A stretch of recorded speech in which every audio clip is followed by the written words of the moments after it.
Here is the latest from Oil City News on K2 Radio. A 2020 ordinance setting up licensing requirements for massage therapists in Casper is getting an overhaul after staff and police say it's not having the desired effect. City officials, including Casper Police Department Chief Keith McFeeters, say the original ordinance came with the support and input of massage therapists in the community who wanted to distinguish themselves from illegitimate operations engaged in prostitution under the guise of massage therapy services. The ordinance required the massage therapists to get a permit from the city, pass a background check, and present documentation certifying the completion of a massage therapy school. That latter requirement's difficult to vet, this according to City Clerk Amanda Ainsworth, who told Council at a work session on Tuesday.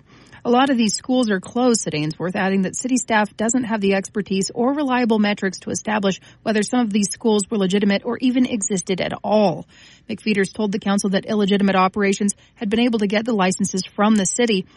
Recommended changes to the ordinance include requiring that applicants have their transcripts from either the Massage and Bodywork Licensing Examination or the National Certification Board for Therapeutic Massage sent directly to the clerk's office. Licenses issued by other states would also be acceptable. Ainsworth said Wyoming is one of only 3 or 4 states that don't have a state-level massage licensing board, so Casper has taken on the unusual task of acting as licensing entity. Council documents note it was hoped the state legislature would take up this matter, since 2020.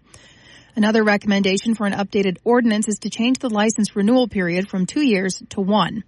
And another suggestion from police is massage parlors be required to get health department inspections every year. Based on previous investigations, the sanitary conditions were good indicators for who was legitimate and who was not.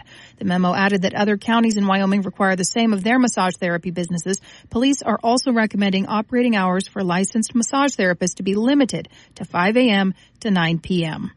A draft of the revised ordinance is expected in the coming weeks. In lieu of reassembling the committee of massage therapists that advised on the ordinance 4 years ago, Mayor Steve Cathy said those stakeholders would likely be contacted personally about the revised ordinance.